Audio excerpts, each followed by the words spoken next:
Hey, boys and girls. I am looking at day 3 of your week 4 packet, and the learning goal for today says use the area model into multiplication to show the equivalence of two fractions. So we continue to review this concept of showing how two fractions are equal using area model and also using multiplication. Okay, so let's go ahead and do that. Number 1 says each rectangle represents 1. So each of these boxes means one whole. Okay? And then it says the shaded fractions have been decomposed into smaller units. And this is your task. Express the equivalent fractions in a number sentence using multiplication. The first one has been done for you. So I would like to do B for you. And if you remember from yesterday's video, we said we begin by naming the fraction that this model is representing. In the first one, the initial fraction before the model was decomposed into smaller units was, was 1, 2, 3, 4. So it had a 4 in the denominator. And of those 4, 3 of them are shaded. So the initial fraction is going to be 3/4, okay? Now somebody went ahead and decomposed this model into smaller unit fractions by drawing a horizontal line in the middle right here, okay? And so by doing that, we just created a new fraction that is equal to 3/4. That new fraction has a new denominator. Instead of having 4, it has 1, 2, 3, 4, 5, 6, 7, 8. There's 8 total units in that model now. And of those 8, 2, 4, 6, 6 are shaded. Okay, here they are, 2, 4, 6 are shaded. So what this model is showing is that 3/4 equals 6/8. Or it's showing that the same amount of space that 3/4 takes up is the same amount of space taken by 6/8. Okay? Now my task says to show or to express that with the multiplication sentence. And if you remember from yesterday, we said we began with the initial fraction. So I am going to write the initial fraction here, which was 3/4. Okay? And then at 3/4, I decomposed and then I made more. How many more? Or how many times as many? Well, 1, 2, I decomposed into 2 rows. So I made 2 times as many as the units that I had at the beginning. Okay? Both shaded and unshaded. And so 3 times 2 is 6, and 4 times 2 is 8. So it works. 3/4 is the same as 6/8. Again, begin by naming the initial fraction by looking at the bigger units. And then to name the second one, look at the smaller units that were made after decomposing with the horizontal line. And then write your multiplication sentence here by rewriting the initial fraction that you came up with by looking at the bigger units, in this case 3/4, and then times something top and bottom. Well, that something is going to be the number of units that you decomposed each big unit into. In this case, we decomposed each unit into 2.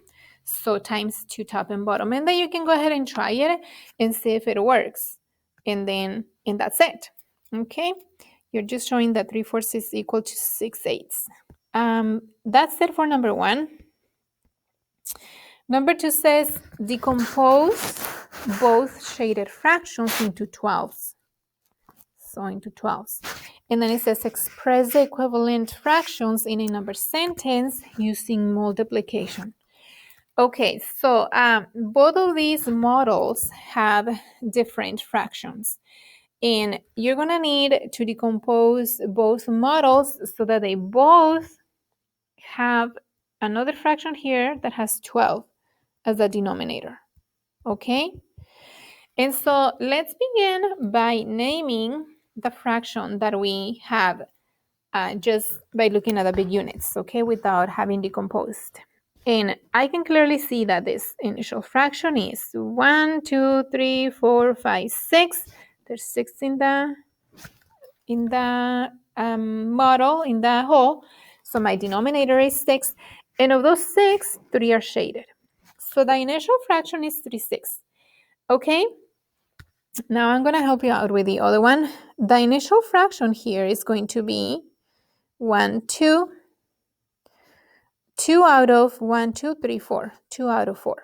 So 2/4. Okay, so now your job is going to be to decompose, that's your task, decompose both shaded fractions into 12s. So in other words, you need to think, if you have 6 here, but you now need 12, how many horizontal lines are you going to draw? How many broken lines, okay, in the middle are you going to draw so that now instead of having a total of 6 units inside the model, the box, now you have 12. And then you go on to the second one to B, okay? If you have 4 units right now, how many horizontal lines should you be drawing so that now instead of having 4, now you have 12? Okay, you can try it out. If you draw 1, then you're gonna be doubling. You're gonna have 2, 4, 6, 8.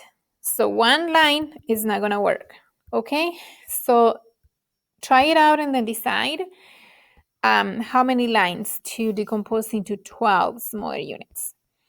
And then don't forget that then you need to show that with a multiplication sentence, which is how we did it in here. Okay. All right. Number 3 says, draw area models to prove that the following number sentences are true.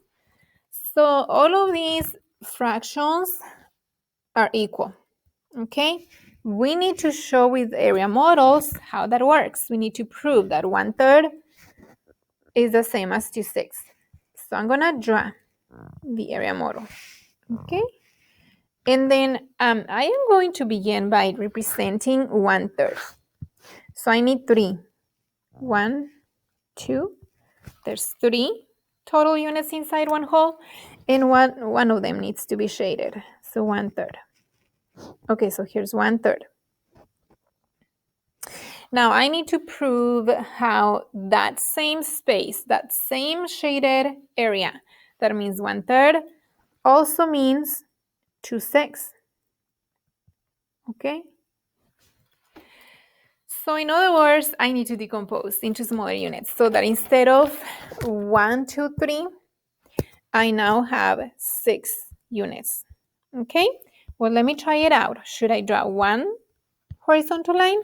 If I do that, I would be doubling, so that would be 2 times 3. 2 times 3 is 6. That works. Okay?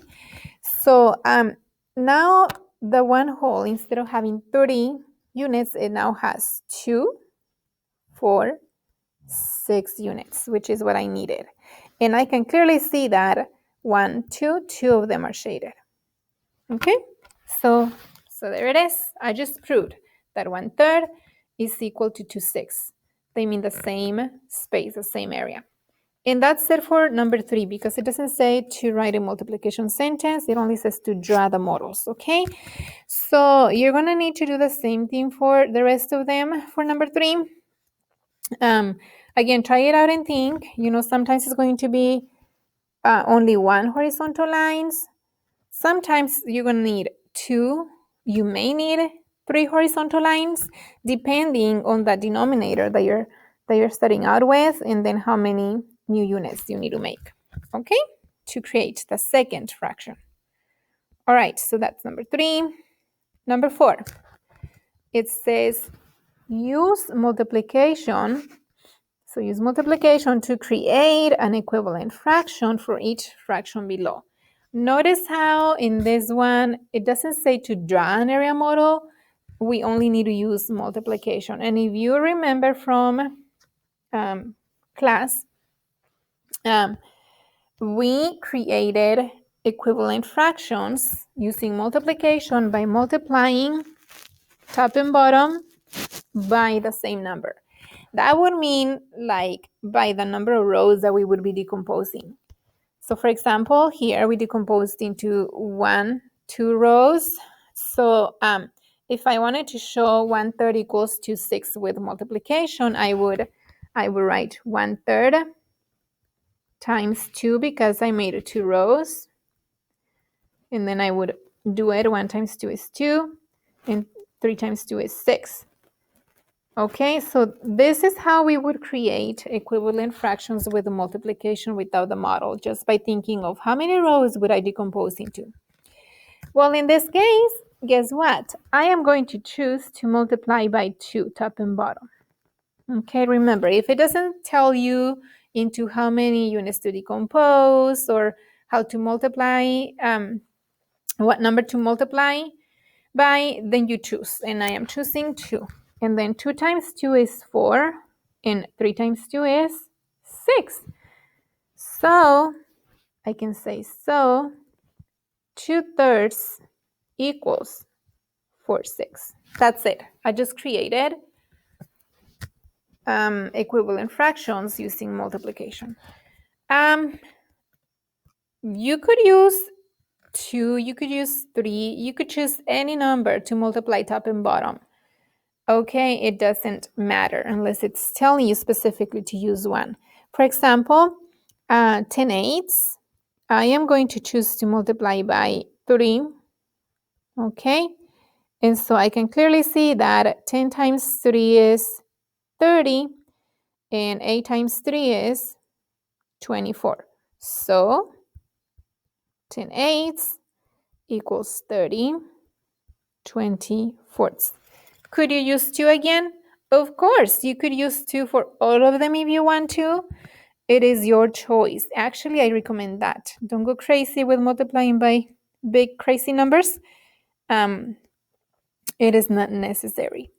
Okay, and then number 5, and that's second to last. Number 5 says determine, and remember that determine means to decide.